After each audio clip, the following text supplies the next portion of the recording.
Welcome to Wharton Moneyball. Welcome to a full hour of sports analytics here on the Wharton Podcast Network. This is Cade Massey hosting today with the whole crew. Adi Wyner is here.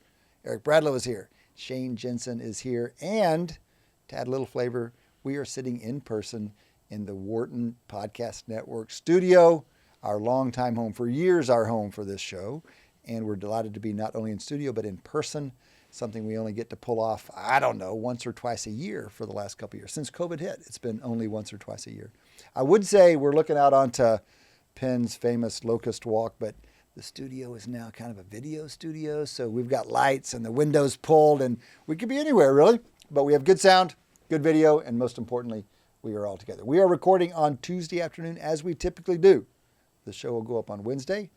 In this week's show, we are just going to roll tape and talk about what caught our eye around the world of sports. We're going to take advantage of being together and not have a guest, just find out where people are, what they're listening to, what they're paying attention to. Gentlemen, good to see you in person. Good to see you How as about well. that? It's been too long being kind of in the same physical space with each other. We cross paths. We do every now and then see each other, but we don't get to record the show together. And in fact, Dion Simpkins, our longtime technical producer, associate producer of the show, is in-house with us, which is also a delight. The whole crew is actually here. Dee Patel, the big boss, Aaron, the video producer. We've got more team members out there. It kind of takes a village, as Dee says. It takes a village, surprisingly so, to make this thing run. Gentlemen, where are we in the sports calendar? Football season's getting mature. It feels like football weather out there, certainly here in Philadelphia. Philly's finally feeling like Do I have to announce it's hot stove season? Oh, gosh. Oh, yeah. Which I just recently learned what it refers to. It was the cold weather. Oh. Everyone would gather around a hot stove in the off season and talk baseball. Okay. And so we just called it hot stove season because there was no other sports. Historically, baseball was the only substantive professional sport in America until about the 60s, really. And then hot stove season was just what you do, gather around the hot stove in the cold winter months and talk baseball. You know, I associate it with trades and front office transactions, but you're saying it's just like people Anything that happens in the off season is called the hot stove season. Okay. I haven't heard that phrase in a while. Where does can of corn come from? Do you know that no one? Because idea. that's a baseball one too. Can I of think corn. it's like something easy to do. I mean, as far as these I feel like so much of baseball's contributions to society sound like they came from like the 50s or something like that. But I think this is 1850s? Yeah. But I think this is one where it's like I don't know. I actually don't know. Somebody described to me it's like based on how the stock boys used to stock the corn and it would fall off the shelf. Like a can of corn is like kind of an easy fly ball or whatever. Yeah, in easy baseball. ground bore, something easy that no problem. Somehow it was based on how the cans of corn fell off the shelf. I don't know. Somebody should look this up for us. Anyway, so I have my hot stove analyses to talk about. Oh, great. All right. Well, let's just pitch it around and see where people are. Maybe we can do a few rounds of this. We'll go to the bottom of the hour, take a break, come back and wrap up with the second half of the show. But let's start off. Who's got something? What's got your eye on the world of sports? Adi Wyner. I will do. The Gold Gloves came out, so I don't need to dissect who won the Gold Glove here and there. That's all fun, but I want to get into that. What struck me is they're using now a combination of analytics with basically the usual people's opinions. I think it's still 75% opinions and 25% the numbers. What numbers they use are outs above average and defensive run saves. Is it kind of a public formula or is it kind of more so outs above average using analytics? Outs above average is not a public underlying formula. So you're saying it's not only 75-25, but of the 25, there are known weights that There's are put known to weights each component. And it depends on the position. So catchers did not use outs above average. They use a variety of pass balls saved, runners caught above expectation. But it's the usual statistical stuff that's now really made its way into the Golden Glove metric. So I guess Derek Jeter probably would never have gotten one the fans would have been so. They would have been. Yeah, well, I mean, but it was 75%. Right. Humans still voting on it. He probably real still would have quick, gotten it. but Jeter, outs above expected, my memory of the knock on his fielding was that he made easy plays look hard because he didn't have much range. Right. So something. he not only made easy plays look hard, he wasn't prone for error. So he's can of corn he was fine with.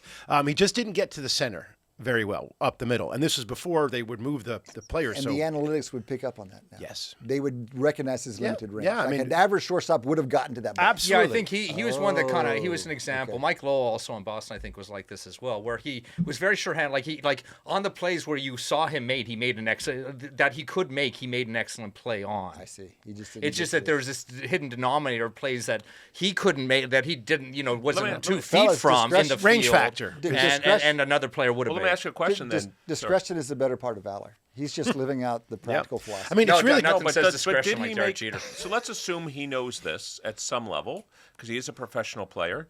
Did he, for example, this would be a natural reaction, you move farther back on the field to give you more angle and you strengthen your arms so that does anybody know? Because if I was talking to him, That's those good. would be That's the great. things I No, would and ask him. Yeah, I right. mean, unfortunately, he if he played now, we'd have the data on this, and because he played most of his career kind of pre the big shifting craze, Right, things way like before the that, shift right? craze. So which is interesting because today, my reaction to a hard shot up the middle is a hit.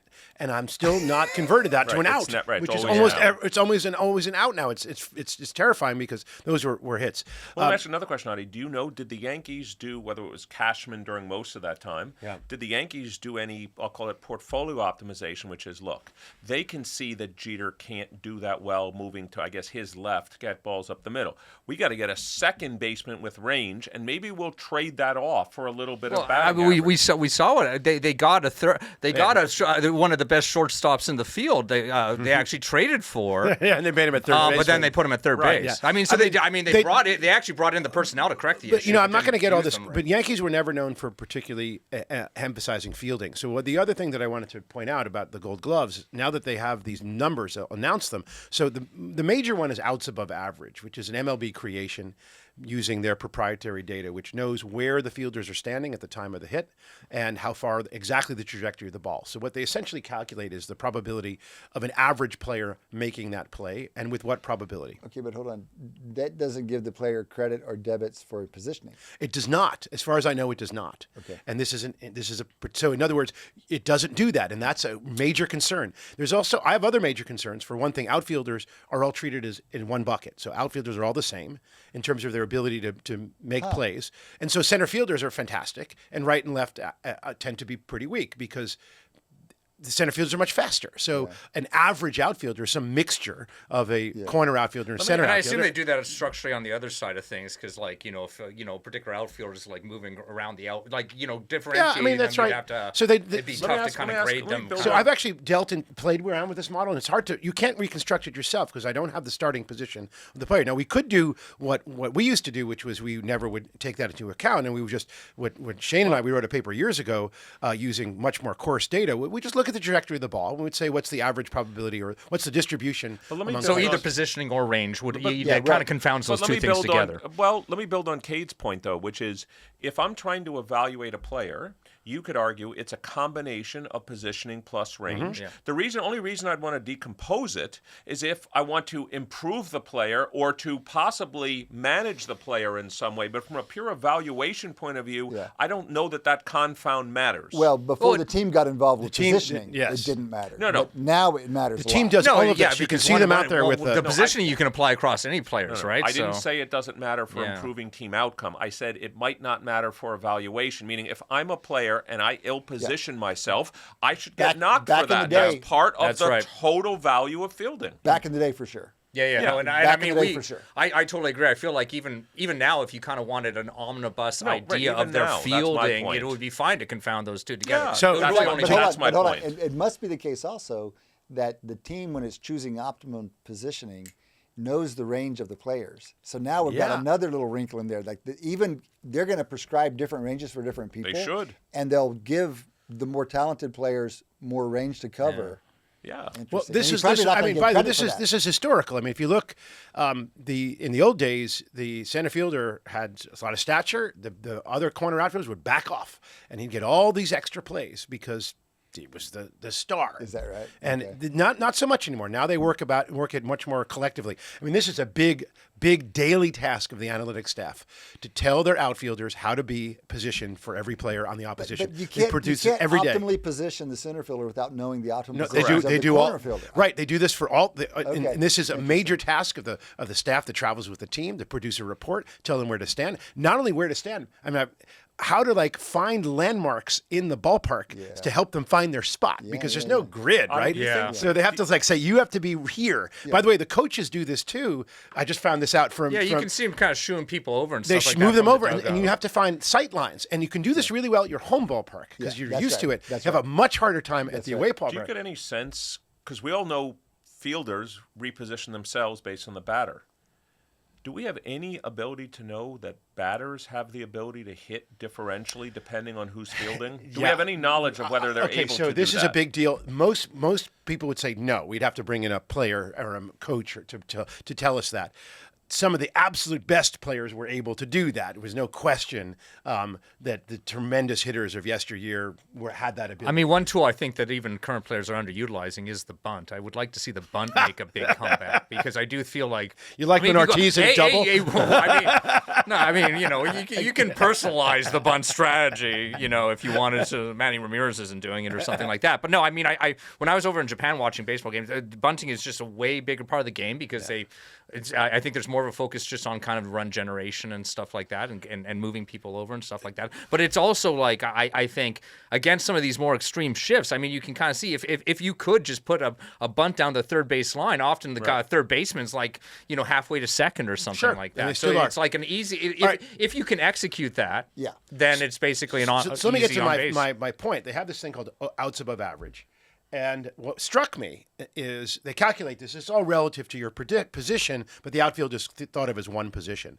What struck me as the Gold Glove leaders at the corner outfields are smaller than center field and smaller than, and center field is about the same size as shortstop.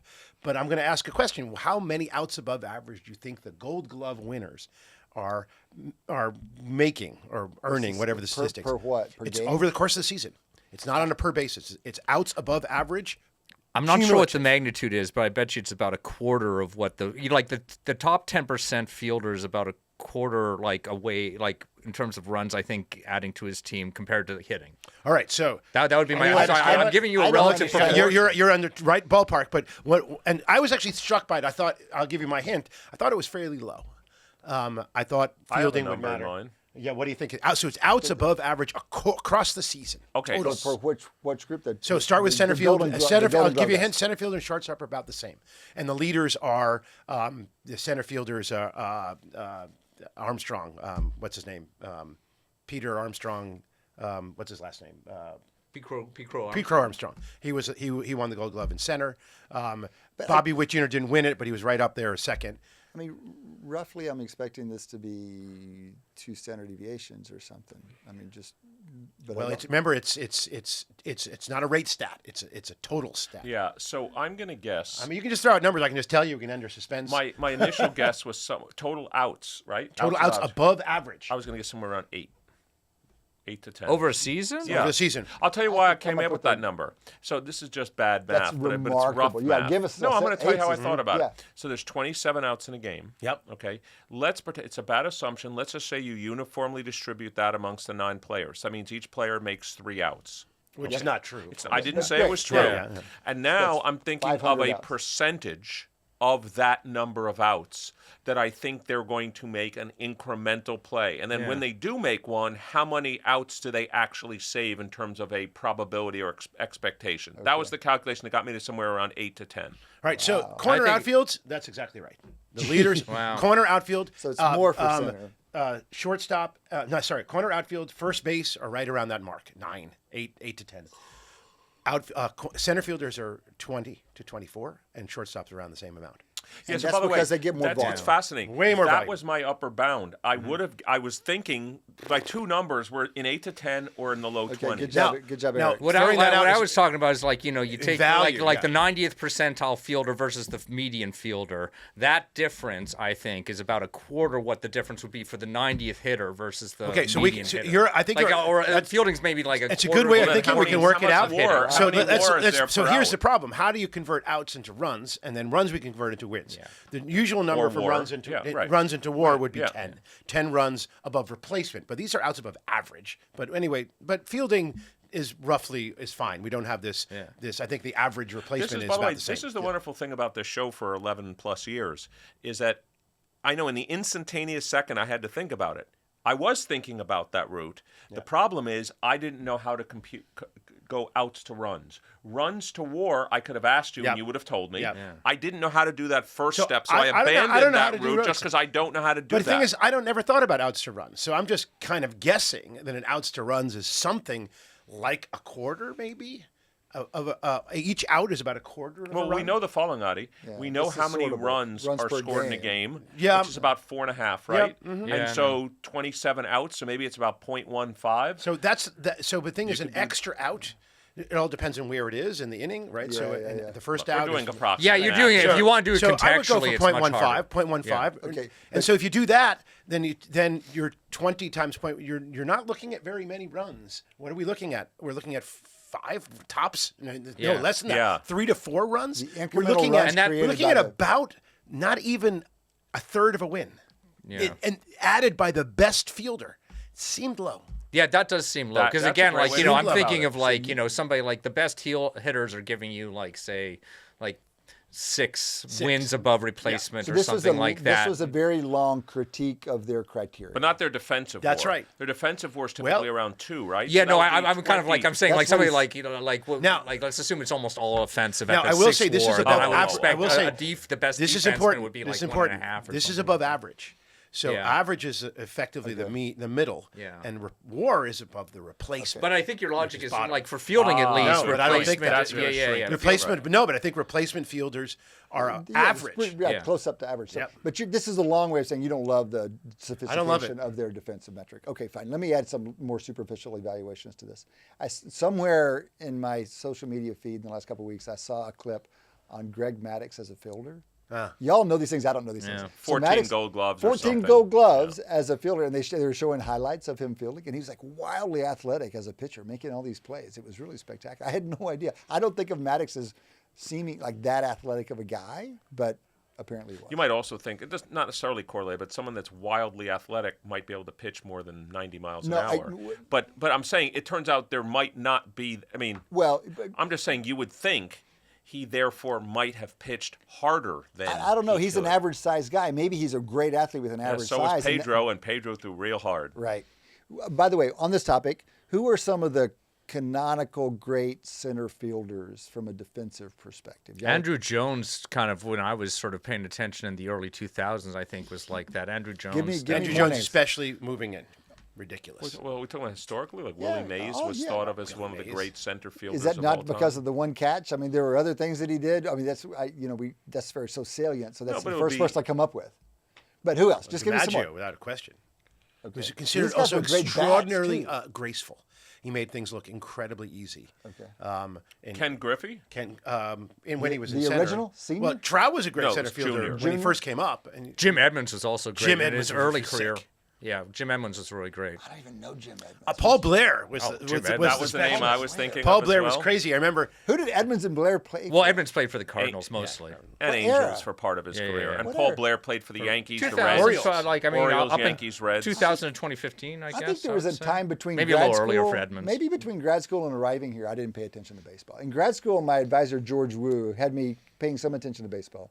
And when I got here, I got around you guys. I started paying attention again. But I think there was there's like a a gap there. 12-year No, it's window okay. where I didn't. Okay, that's a good one, Odd. But let's keep going. Keep it going. Who's got another caught your eye? Shane Jensen. Well, I guess I should talk about the fact that the Patriots are 8-2. Well, Do just we have because it's to- we do have to talk about it. We've been putting it off because we've been keep I've been saying, oh, averting my eyes. they haven't been playing any good teams. They haven't been doing Yeah. any, and now they finally. I mean, they played two good teams now, and they've won it both. So and they beat the entire NFC South this season. Isn't that fun? That's And not the two very teams they impressive. beat, by the way, they beat on the road. Yeah. So that is not easy. They beat the Bills and the Bucks, both Yeah, on the road. Although, hold on a second. Hasn't home field advantage become a lesser thing over the years? It has become a lesser thing. The gamblers have pointed this out, that it's just monotonically decreased over the last 10, 15 years. And it used to be 3 points. Everyone thought it was 3 points. And Yeah. then we started thinking maybe it's 2.255. But actually, it's lower than that think now. it's lower. Question, It's is less than it- 2. Is there obviously is differential home field advantage? I know it's not that much. No, a Is it- differential home field advantage is overrated. Right. No, It's but I was going to ask very on a little spec- predictive value. Well, what I was going to ask was, for worse teams, is it harder for them? Like, for example, the fact that the Yeah. Patriots have won 2 road games against 2 really strong teams, is that worth more than, let's say, a weaker team going on the road? Yeah, That's- kind of I'm just implicit in saying- our conversation is that a worse team would struggle more on Correct. the road. Correct. I think, or at least that's kind of the hypothesis. Why? I'm not following this for some reason. What's the hypothesis? That to the extent that there is heterogeneity terms across teams in terms of how they would play on the road, that worse teams would be. You're talking about interaction between Yeah. being on the road and Yeah, yeah. quality. I don't think that Yes. exists. No. Do you think? I Okay. mean, you would agree that an like a weather stadium interaction exists, or something Sure. like that. Or a stadium, a weather there's- home team there's- interaction exists. That's been studied, and there may be some. It's not as much as you think. There's an East Coast, West Coast thing, and there's a division thing, and this is something that jumps out to me. Like the Dolphins beat the Bills this time. Yep. It's surely the case. I know that home field is less for division games, which is interesting. Is it because they travel less on average? No, but I think it's because they just Play each other. Familiarity, every year they're there, and that's not the case. This at is all. football. We're talking This is about- football. But I wonder if there's not more than that. If it's more than just home field. Like in general, power rankings matter less among division rivals. Yeah. Does anybody know, did you look, how much did the Pats go up in the power rankings? My guess is not a lot for winning this game. They're I haven't floating- actually they're checked floating as of around. yesterday, but They're floating before this around. one in the They Bucks were game, like I was number 20. marveling that they were in kind the- of in the like below the still like average. around the median basically. And they had for a while there up until last week. FBI had, I think the Giants above the Patriots. The Giants were above the Patriots. which we is talked about this on the crazy. show. But again, The New York strength is- Giants, are you the talking New York about? Giants were Giants. above the 2-8 Patriots. New York Giants? Correct. We're above the Okay. FBI, I think, has a big correction for strength of schedule, which the Pats do have. easy Again, an So on where are they an now? I don't know schedule. if FBI is not the end all be all, but No, I just historically brought it's that been up as one. decent. But they are right now number 4 in Okay. FPI. Then they've moved a lot. So they Yeah. might have moved a lot, but they're sitting. Let me just review these for you because it is interesting. And it's hard for me to keep track of the NFL this year. It just seems wonky. Eagles number 1, Rams, Colts, Pats, 3-4. Seahawks 5. The middle 3-4-5 is Colts, Pats, Seahawks. Then Lions, Bills, Bucks. Those not surprising. But Colts, Pats, Seahawks. That's 3, very 4, 5. throwback power ranking. And by the way, you still haven't mentioned the Chiefs. The Chiefs Yeah. are below that. Yeah, which And we where are all the know are Ravens? going to be Everyone there at thinking the the end Ravens anyway. are- I don't care are who's gonna be power much ranking. better I don't than care they where were. they are in the power rankings. They're going to be in the AFC Championship. Well, game. that's a different matter. And if you want to talk about it, I did run a sim off of Unabated, and I used Impredictable's power rankings, which are market-based. And they decay, and they estimate the decay optimal for predictive power. So Yeah, the supposedly injured pretty good. quarterback and all that other stuff. So, and injured quarterbacks, and this is market-based power rankings run through the Unabated sim, which has a lot of You want to ask us uncertainty. a question, or built just into going it. to tell us the results? Well, let's do some questions. That's a good idea. Who do you think's top in both conferences for winning the conference? And what do you think the highest Super Bowl probability is here after 10 weeks of play? I think it's probably the Chiefs. I think I'm cheating because I think I saw that they're still the Super Bowl favorites on most of the. They are betting top markets. AFC. They are top AFC. I was gonna say that. Yeah, That's but incredible. not the Super Bowl faves at this point. Oh, Is it the Eagles? interesting. Eagles number 1 right now. So, Yeah. I just told you the number. So it's 13.8%, 14% likely to win the Super Bowl is tops. Mm-hmm. The Rams, another NFC team, is right behind them at 12. And what I'm a little surprised by is that they're given, between the two, they're given half the probability of winning the NFC. So how does that feel? The Eagles and Rams, 50. Who would you want? Eagles and Rams, or the rest of the NFC to make the Super Bowl? Oh, To make the Super Bowl. To make the Super Bowl. Eagles and Rams or everybody else? I think I would probably take the Eagles and the Rams because the only other teams that I think are highly, highly competitive in the NFC, I think the Lions definitely have to be considered a serious threat. Yeah.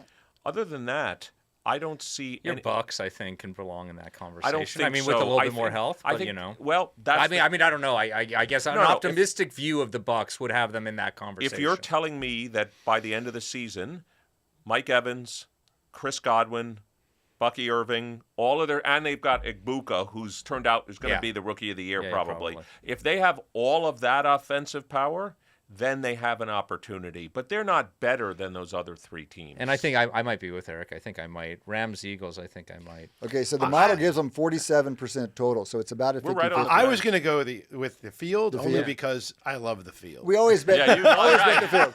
So just because I feel You are a big fan of the field. we Let me overestimate. just say, 50 years from now, we hope when you're dead, on your tombstone, It says Adi Adi loves went the to the field. field. No, we'll be looking at the result, being like, the field finally won the Super Bowl. Audie's happy. So Eric's intuition was very good. The next NFC team is Detroit, and it's at 17% to make the Super Bowl, and then a big drop. And after that, so who you're missing between the Lions and the Bucks, because there's a bunch of them. Who you're missing is Seahawks at 13% to make the Super Bowl. Packers, who didn't look great last night, 11% to make the Super Bowl. And I think we're questioning. Like, I mean, you reacted to the Seahawks, and I think we're reacting to, like, I would say reacted to the Pats and Colts the same way. It's like we have a lot of teams where I think there's higher uncertainty because they really are kind of mismatching our priors coming into the season. Like the Colts are look like, I mean, if you just looked at this season, you're like, oh, these guys are like, you know, a powerhouse or whatever. But, you know, it's like you knew where they were. So let me ask Same you a with the question. Pats. And you're unabated. You use power ranks that you've estimated somehow. We grab them from anywhere. So you can load in. You can put your load own anywhere. or grab somebody else's. Right. Do you add a probability distribution on the power ranks? A posterior probability distribution? No, but we put uncertainty into the sims. And how do you do that? Specifically, we simulate the outcome of a game. And then you add that into and then we update the. I should at a future date. I will report the results of a study that one of my students did to compare putting a posterior on the parameters, which you don't do, versus adding the noise through the simulation. Well, it's an interesting result. And it is as I expected. But the trick is you need the course to match, and so you want to update as you go. So you need. Fine to put a posterior. I mean, you should take a draw. You should have a prior. You have to draw the next observation and add that simulation error. You have to. Each week Even has if you to have build on the uncertainty outcome on of the previous you week. have to put the outcome of the. Well, the answer You don't is have technically to, no. but to know, if you you don't. simulated an infinite number of games in any given week, then in theory the theta, the parameter, and y would give the same amount of information. The problem is most sims aren't doing it that way. But if you did it that way, you should get the same answer. In other words, whether you're doing infinite I can simulated. tell you, it's but not the same thing, and not even close. well, I'll be You'll have interested to in the talk paper and see about how you do how it. off it is. But often when you're running sims like that, you want to know a lot of internal metrics, like what happened, how often it happens, that kind of thing. And so you need a realistic path through the sim. But let's just be clear. What I'm separating If you have out an is infinite- taking there's two forms of infinity I'm talking about. One is I do your forward simulation an infinite number of times, but that's not the one I'm talking about. Yeah. I'm talking about between week T and T plus 1, I do an infinite number and Yeah. then average that to even move on to the next you can't run stage. those sims, so you're not going to end up with you can run well, them. Theoretically you can, but you're like the unabated is anybody can log on here and get a 10,000 sim while they wait for it, and you just can't can't do that with that. Anyway, let's at least celebrate that there is uncertainty baked in, because You baked it in. most of the problems are that people don't. I guess, and by the way, to be clear, I don't know how this one's done, but in general, when Massey Peabody does it, we have a prior, and we're going to draw from that prior initially. Yes. Right. So you're not going to say everybody starts at this number. It's like we that's the expectation, but they might get a different number. Even week one. The reason why I brought it up is that NFL this year does seem to have more uncertainty in the rankings, the power rankings, than traditionally. I mean, in other words, if you put in, typically what you do is you put in two power ranks, and the outcome's a probability of victory. Yeah. That's usually a logistic function of some kind. What's happening this year is it seems to be that that spread in the power ranking is not matching the usual probability that comes out of it. Yeah, I mean, it's a scale factor. I don't know. Yeah, there's a I mean, scale you could and it doesn't seem to be right. What does it mean, My a scale? hypothesis is that like there's more of a truncation in that. I think most power rankings, when we think about power ranking consistency, we're really thinking about like the top 10. I mean, who really cares about the 10th team versus the 20th team or something like that? And the top 10, I think, because I think things have kind of truncated, we don't have enough. Like I think there's not a lot of standout So really let good me- teams this let year. me- And so I think Yeah, our power, good. we've got Could be the more. same thing. But let me Right. But let me draw an analogy between what Adi's saying and my, what I spent 20 years on in educational testing. So I've got a ability parameter of a person, and I've got a difficulty parameter of an item. There's a distance between the two. If you want, in your language, there's two teams, playing and I each other. take the difference between the two. But there's another parameter, which is a slope parameter that multiplies that difference. That's called an item discrimination parameter. Some items have a steeper slope, or what we might call in statistics factor loading on true ability than others. What Adi's saying is, my guess is if you did a time series of that discrimination's going down, which means the ability of strength parameters to predict outcomes is getting worse. Why would that be going down?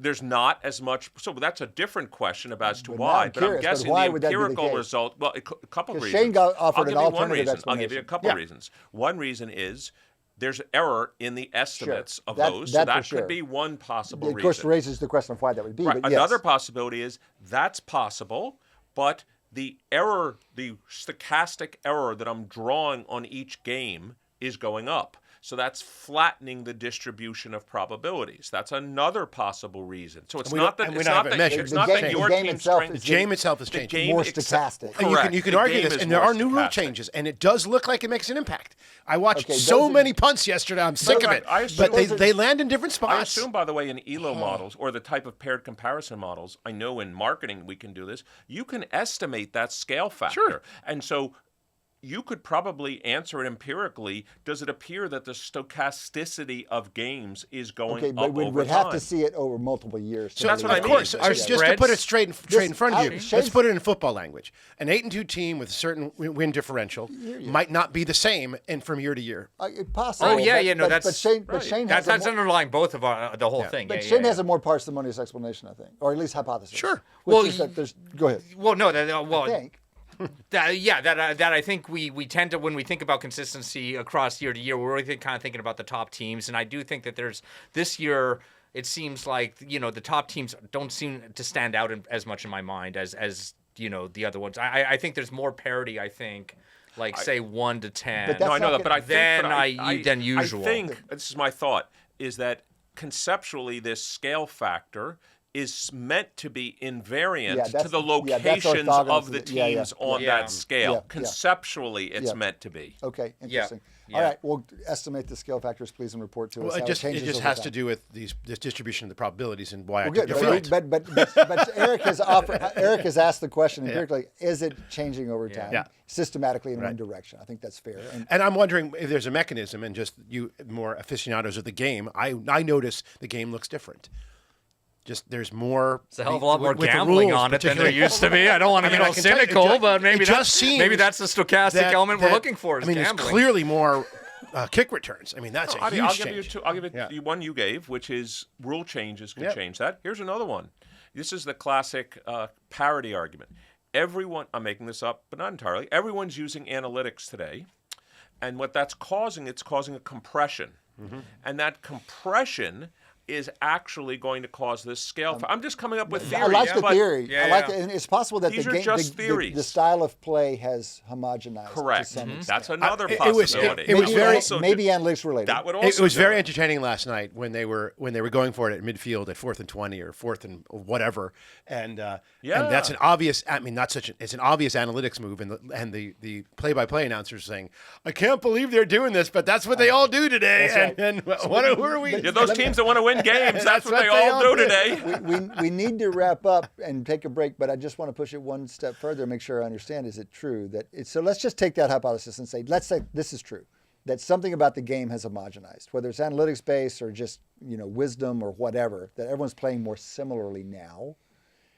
are you still going to get this result where you're going for the same difference in power rankings? No. It'll be less diagnostic. Nope. You would get more similar power rankings. Correct. Yes, That's my point. It's a different thing. It's a different dynamic. Yeah, The okay. locations are getting scrunched, but that doesn't mean that the differences are less predictive of outcomes. Okay, so we need more more evidence on.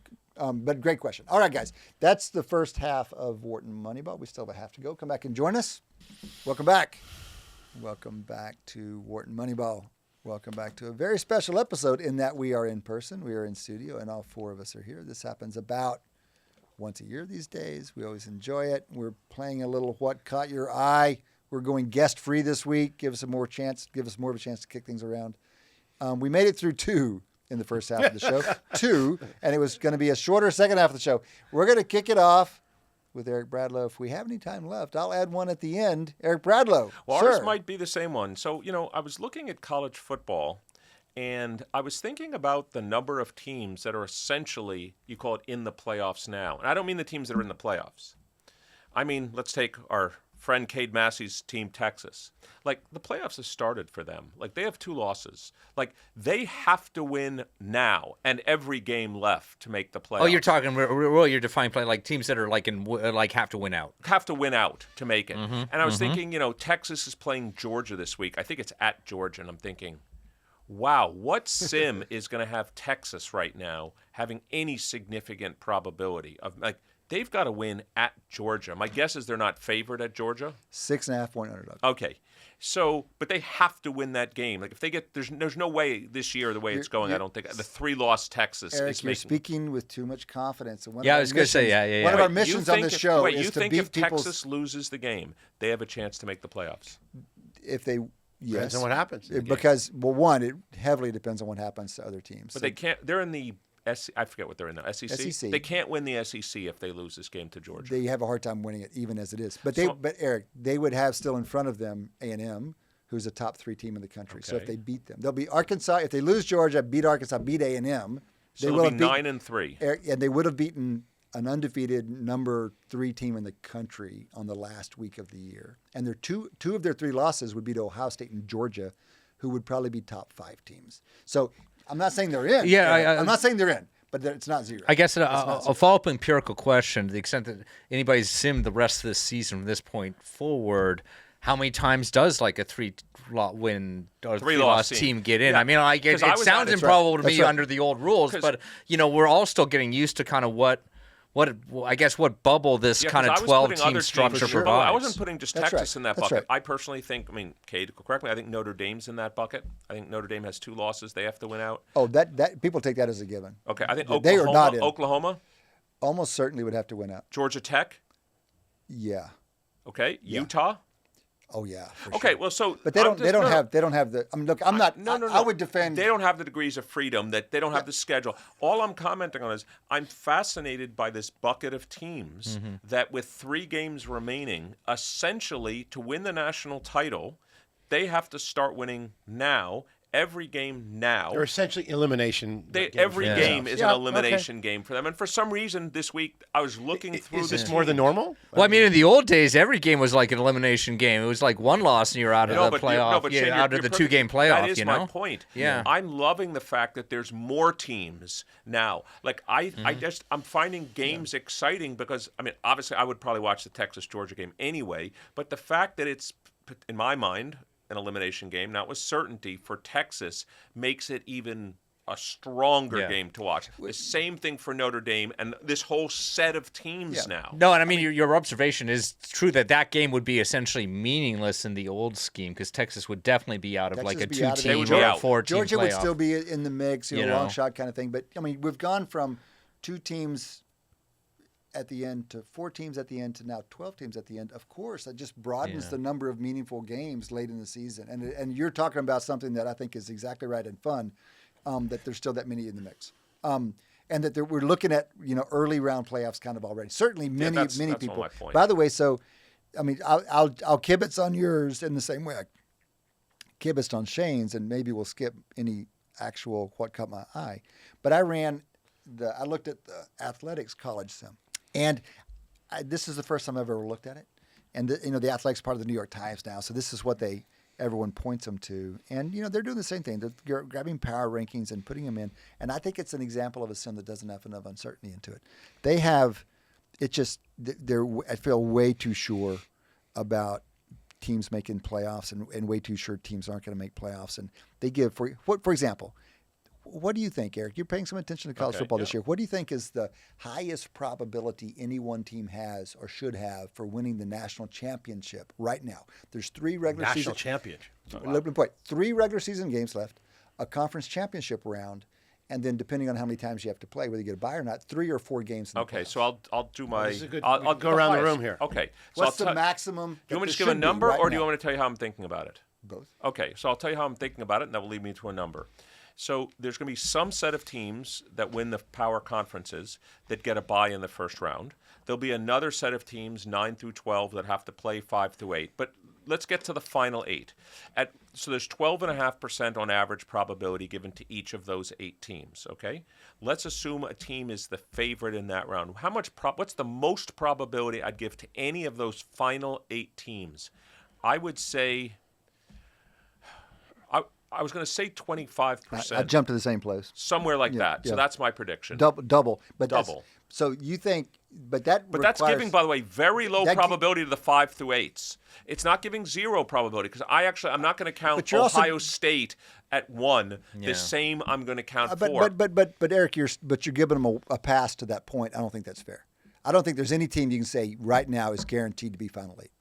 I mean, shit happens. Well, Ohio State just has to win the Big Ten. Right, because then if they get a pass bye, into, they do. You remember, that's it's true. not. So that's true.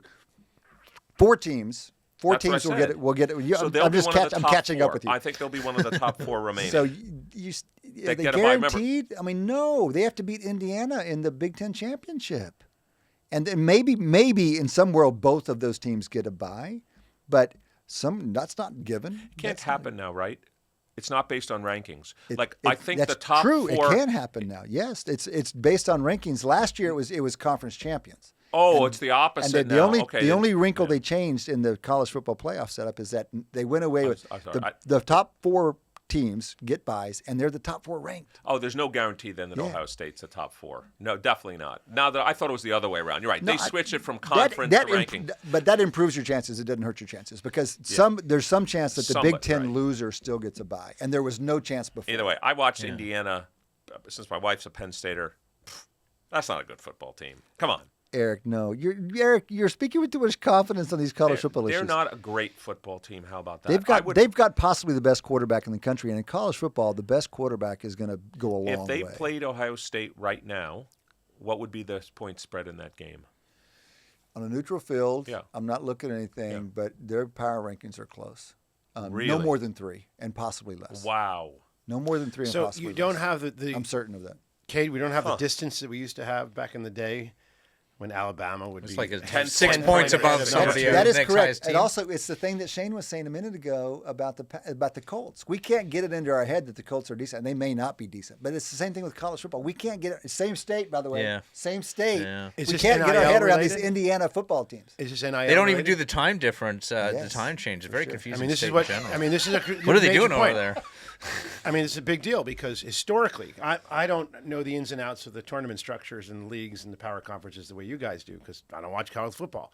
But what I would have done was looked historically at how often the top ranked team in the season was. I think it's categorically garbage. different. I just think I can't do that anymore. Categorically different. And I think it's and because of this diffuseness of talent, you don't have this agglomeration in just a couple teams who just walk all over everyone because everyone has to be at that team. That's right. Because you're not getting paid to be somewhere else, and a lot too. Is Indiana too in the power rankings? They're the closest to Ohio They were State? going into the games last weekend, I think. So it's possible that A&M will jump them. Ohio State be 1, and then it'll be Indiana or A&M because Indiana struggled with Penn State, which was an amazing. Did y'all see the catch? You two? That's I heard about. I think it's the best catch. It's certainly one of the best catches. That I've seen in my lifetime of watching college football. Period. I mean, name me a better catch. It would have to be a diving thing. This wasn't a diving thing. This was a foot in the back of the end zone thing. But between the quality of the catch and the moment, because it was a game-winning catch, there's no greater combination. The greatest catch I've ever seen is the Giants against the Patriots. What was the guy's name? That Yeah. caught the the helmet? Tyree. Yeah, Well, that was the Tyree. flu. That was Given the moment. That was the biggest catch of all time, maybe. Like I think like Julio's catch in the Atlanta Super Bowl, where it ended up not actually changing the outcome, but like was a better actual catch. Okay. Or that OBJ one from way back when he I mean I can think of a OBJ's lot. catch was I can think great. of a lot Yes, of yes, catches yes, in that's terms like true. that kind of OBJ. hit Yeah, the spectacle that's- part of it, but in terms of mean that one-handed consequence, catch? What about the one at the end of the Super Bowl? Was the it- Edelman one? No. in Atlanta? I know. Was it Steelers Rams or Steelers Cowboys. No. Vince There was Vaughn. a toe tap catch in the end zone to win the Super Bowl for it was Antonio. I don't know. It wasn't Antonio Brown. It was somebody. But it was the Steelers beating. It was. the It was the Steelers Steelers- beating the Cardinals? Seahawks. Steelers Cardinals was a great game. Yeah. Was it not that one? Oh, it's maybe the it was Cardinals. It was Steelers Cardinals. Maybe whatever Kurt Warner's That was third. We're also Super not. Bowl We're not was. also not The emphasizing. Cardinals were ahead late, and the Steelers went down. In terms and of- won it. in terms of and that catch at the end, Okay. with little like 5 seconds left, a touchdown Really, catch I don't to remember win that catch. game. Okay, It wasn't as spectacular, but in terms of consequence, the game-winning catch by Malcolm Butler and for the Patriots against the Seattle Oh, Seahawks come was on. also You're talking about one of the most consequential catches of all time. Consequential, but not great. So was my 25% even close?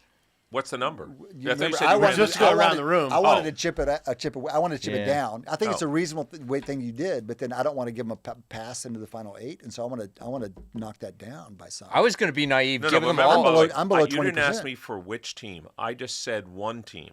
So you asked me the maximum probability. You didn't say which team it But you have was. to apply it to some specific. No. team. But some team is going to be in the Final Four, and Yeah, some no, team but- is but going to no, be no, the actually- top-ranked team. And I think the top-ranked team, whoever that might be, He's is not. going to be. It's a big difference. It is Yeah, a big but difference. But I'm asking the question. I'm going to give every team a probability right now. What is the reasonable maximum probability? That's not what he's asking. That's not the question he's asking. Well, he did up to that point. No, he's saying at the time of the playoffs. No. But no, answer Or my I mean, question. I could get. Answer No, my- I can even say now, Adi, some team, I don't know who it's going to be. But that's No, not no, the he's not question. asking that. You're I asking. know. No, he's no, saying, let me what just is finish. the No, let me team? just But we're not finish. interested in that version of the question. No, it's the same question. No, it's not. I'm it's sitting not. here now. Some team there's a maximum probability. No, he's supposed to know what it is. That's not interesting. Yeah. We Why want is to it know. interesting? We don't want to know. We want to know unknown- of the specific teams that we're observing right now. Which one and has the can place highest? bets on No, or you pull didn't for. say which one. You just said No. the maximum probability. We don't have to. We didn't. He's not asking about Ohio. He's saying if you take all the teams out there and calculate Right whatever now, as system of right now. as of today, what are their probability of winning the college football championship? What is the maximum of those numbers? He's not asking what Ohio's number is or what Oklahoma's number is. He said once we rank them, find the max. What Yeah, is and it? I mean, my naive, Right? much more naive version of That's it. that answer would be like, the best team's Say going to my make it number. to the final 8 and then flat from there. Okay. So that would give you like 8% or something like that, or 10, well, which no, team 12 has the highest 12%. probability of getting a See, bye in the final 8? He took I'm it a giving you different very way. naive He's given maximum. them I'm just buys. saying, like, he's given them buys there, but then it's coin flip. So it's going to end Yeah. up somewhere Yeah. between these two guys. Is my Right. Yeah, so exactly. my guess is there's one or two teams that are almost certainly to get a bye right now. Well, if you believe that, And then then- you got to go towards my number. That's right. I it's, agree. it's close to your number, right? Okay. So, But it's going to be a little less because there isn't any team that has that, and that that's has a right. little smaller factor, and you got to multiply that. Okay, so you're going with 25. I'm going to probably go with 18. Yeah, I'm with Odd because I'm not giving anybody a pass to the final 8 right now. I'm going to go with Odd. I'm going to go 20, and the top one's 29, which I think is absurdly high Yeah. Oh, by the gambling metrics. by the athletics sim. But And that's not the And only it's number. Ohio That's State, not the right? only sim. and what is the I gambling bet you the metrics? gambling metrics would be What does too Vegas high, say? too. Great question. I don't have that in front of me right now, so we can find it, but I don't know the. So the question is, I they would bet have it's to lower be- than 29%. So So the question is, you what's can look. Ohio State's better than plus 300? They have to be more than plus 300. What's must Ohio be State's 25%. futures on Well, this? there's a vig in that, so we take, but it's not that Okay, much. but why don't you look? Take a Okay, look at we'll the- get take a it. look. In the meantime, let me give you one other bit on college football, just in terms of updating everybody. That people started talking about like this week is the split on the playoff bids between the Big Ten and the SEC.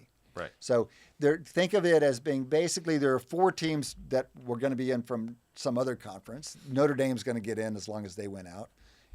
There's probably a group of 5, maybe 2. There should be the conference winners from the ACC and the Big 12 and the top-rated Group of 5. Right. By the way, you want a fun wrinkle? The ACC is so bloody awful this year. Yeah, they're awful. So the playoff format isn't the champions of the best 4 conferences and then the best 5th one from one of the Group of 5s. The playoff format is the highest-rated top 5 conference champions. And so it's possible if the ACC champ is so bad that there could be 2 Group of 5 champs that are higher rated, and the ACC could theoretically miss the playoffs altogether, and 2 Group of 5 champions would be in. Would that not be spectacular? You want chaos, Eric. That would be You're great. Always I'm all right with that. So 2 Group of 5s you want to know the answer? Yeah. below 29%. No, Vegas. Well, the Vegas odds are slightly above it, but when you subtract the VIG, it's 29%. Oh my goodness! So Austin So they're Mock's like athletic plus 2 sim. something? They're, Plus 200. It's about right. I want to short the. It's the mid. I want to short the Buckeyes winning Yeah, the then championship. that's- And it's the Buckeyes, by the way. Yeah, it is. Yeah, but yeah. I would short that. I'll give those odds. there's the no highest possible odds? way that's a good bet. So 185 I is what agree. is the worst bet you can get. No, 225 is currently the best Yeah, you can the- find the- right now. yeah, the- and that's 225 is right around 31%. Subtract the VIG, you're right around 29%. So Interesting. Okay. Well, I can believe that they have a lot of attention. In- I in- don't in- think that's smart money. By the but way, let me that's ask you a different question. Related, though. It's the same topic. So I gave an answer of 25%. And then you guys, it's fine. I understand the logic behind that number is even too high.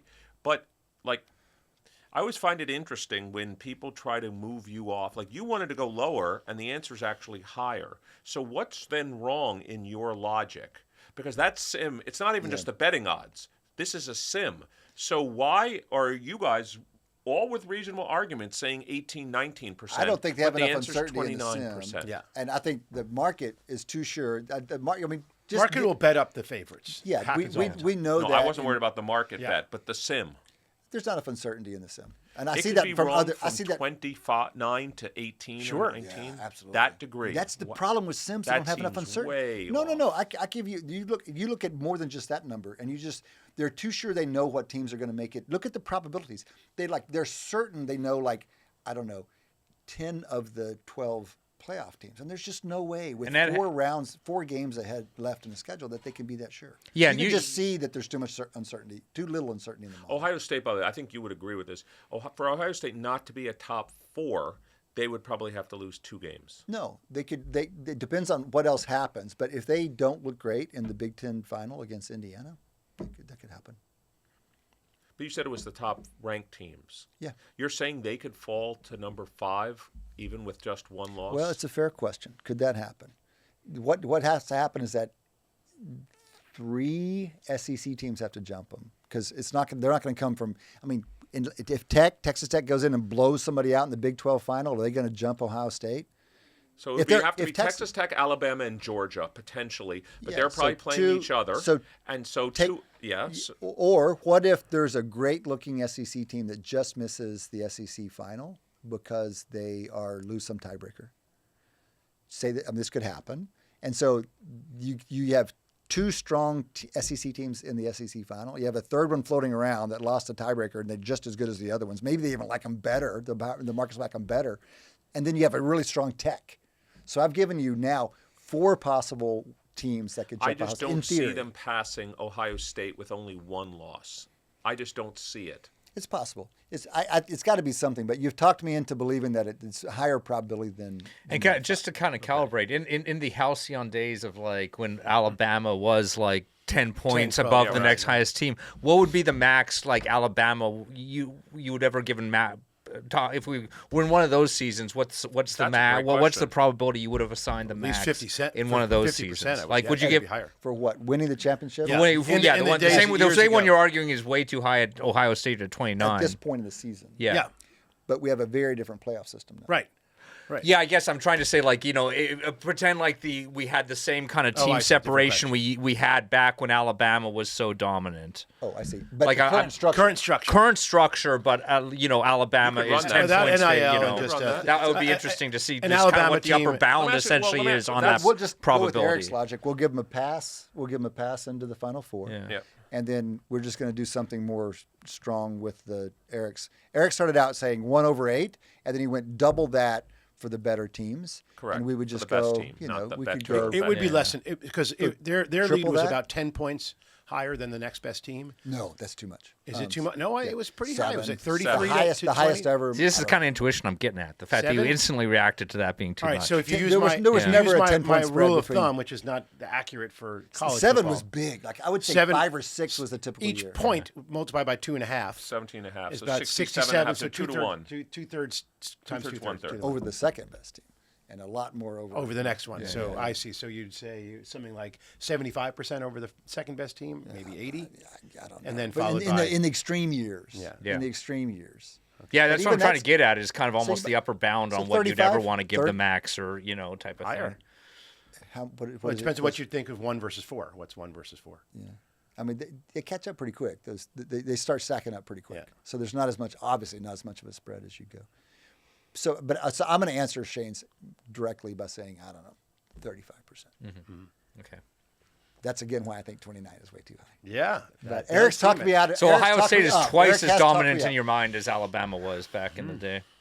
Because you had them down more like 17% or something. You mean Alabama's twice as dominant? Yeah, half as dominant. Yeah. Yeah, the talent that was stacked up by even Ohio State back in the day, but especially Alabama and Georgia for those years, it was just. I mean, everybody talks about it. It's just it was just. And by the way, do the unfair. final 4 teams when let's just pretend that 5, 6, 7, 8 all beat. No, do 1 through 4 play on their home field? No, the first round is in the home stadiums. So And 5 through 8 and 9 through 12 is home, but the next one are bowl then, games. Yeah. Oh, And okay. that's some people think that's a knock on the system that they take away a home game from the teams that got the bye, and they'd like another round of home field. I think I would too. I think it's reasonable. Is it because of money? Did they lose the home game? Or I think I try feel to like it's an incorporate the bowls. exactly. They're trying to It's keep maybe the an bowls intermediary state to kind of like keep the bowl bowls. legacy They thing may happening. lose it eventually. know. People loved the home field playoff games last year. People were euphoric Oh, about yeah. them. It's like a really big deal. These late season playoff games at a home stadium. I know friends who went in Austin, and it's just a whole different deal. And and you heard out in the media as well. Just real quickly, and then we'll do maybe a real quick round. Okay. The question's whether the Big Ten can get a 4th team in and hold off a 5th SEC team, or whether SEC can pull in this 5th team and hold Who are off a the 4th. 4 Big Ten? There's Indiana, Ohio State. who else? Oregon's looking pretty good. With Oregon, that win, they okay. had a last-minute win right after Yes. Indiana's last-minute win. 2 Right. back-to-back unbelievable Big Ten games. So people are thinking Oregon's pretty good, but then they're like, SC is still kind of in the mix. If Michigan made a run, they're kind of in the mix. And then in SEC, there's a few teams vying for a 5th spot. Texas, for example, Oklahoma, for example. All right, why don't we do in the last 4 minutes? Can you do it? A really quick. What caught your eye? Just a Okay, real I'll just go quickly. There's been lots of stories out there that the Sixers are actually better without Joel Embiid. There's been similar stories that the Lakers are intentionally sitting LeBron, even though he's got a sciatic issue. So the question is it possible now at this point in the career that the Sixers, Lakers are a better team without it? Now, I have to say in the last 10 seconds I have for my 1 minute, Embiid's plus minus on the court is horrific. The team is negative with him on the court right now. So I'm just wondering, is it possible that at the end of careers, even superstar players who demand the ball, if you just used him as a part-time player, but coaches won't do it? So that caught my eye. Interesting. Adi. well, I have to say, what caught my eye was the gambling in Major League Baseball. Oh, yeah, right. I mean, the idea that these multi-million-dollar players would risk their careers like 12,000 for like just $12,000, tens of thousands yeah. of dollars. Just, Baseball or basketball? No, baseball. No, I'm talking about the baseball. They I were mean, throwing. The baseball announced that they're no longer that they don't want the gambling companies to, and the gambling companies agreed not to allow bets in game on the outcome of a pitch. Because individual players found it too easy and too attractive to collude with a gambler to throw a strike or to throw a ball when At a certain with point a in the certain game. part. And there were parlays. One of the guys had bet 8 successive balls, and one of the accused pitchers, I can't remember which of the two, throwing it in the dirt, and then finally he throws the 8th one again in the dirt. Hitter swung at it. That's great. That's hilarious. Amazing. That's why I call it gambling. Yeah, no, that's downright karmic It was right for there. peanuts. And this is tragic. I mean, because it seems you have to argue that the reason why the protection, the integrity of the game is protected based on the fact that they're already rich, and to scale up to size that would make a money that matters to them would be noticeable.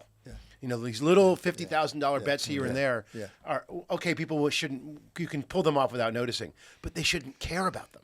Okay, there's a general thing here about gambling, getting away from these in-game individual plays, and so it's possible that we get away from that altogether. Shane. Well, I'll just mention I just saw they're probably gonna get back on top, but the Oilers are playing terribly right now, and I'll just point out that they just lost 9-1 to the Avalanche a couple nights ago. And the kind of unique thing about this particular game, 9-1, they lost 9-1. 4 guys scored 2 goals. 4 guys goals. Not only that, the Avalanche went 0 for 7 on the power play, despite scoring 9 goals. Is that amazing? I don't know. I don't know if you'd be able to. I know Sim would I saw the replicate headline that. 4 guys had scored 2 goals, which is quite rare apparently in hockey. Absurd. Yeah. I mean, how many minutes do they have of regular time? I know. No, you kind of wonder how did it even happen? Why is that rare? If the other team's, if I'm really down, I'm going to start taking it out on the other team. Once I'm down 6-1-7, I'm going to start hacking the other team. Why not? Jeez, wow. I'm already going to lose the game. But I mean, if you're already giving up goals at that rate, how are you suddenly not doing it on the power? Just remind me what fraction of goals are on power play. Oh, maybe a third or something like that. Is there any argument, Jane, just quickly for 10 more seconds on your topic, that you're ahead by so much that you just kill time on the power play? In other words, if you're up 7-1, what do you need to... Yeah, no, I mean, it's true. You don't kind of get a sense of the load management that probably went in the second half of this game. Right. I mean, certainly Edmonton took out their goaltender after 4 or 5. That we can assume. But otherwise, the load management of what the Avalanche were doing and what the Oilers were doing in the second half, that would merit further study. Why would they take out their goaltender?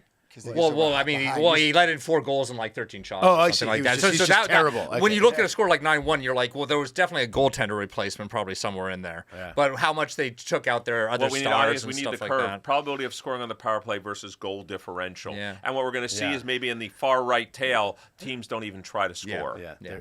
They're just resting, hanging out. But let's not. Because the other opponent can't score on you. Don't bury the lead. The Oilers suck apparently.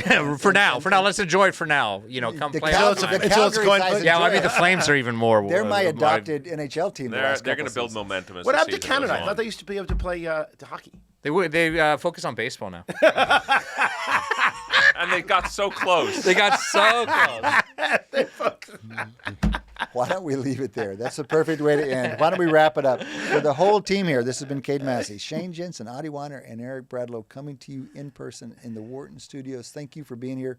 Big shout out thanks to Dee Patel and the whole team. It does take a whole team, and we appreciate it. Dion Simpkins in particular in the house, back where he belongs with us over the last 11 plus years. Thank you guys for listening. Come back and join us next time. Between now and then, enjoy your sports.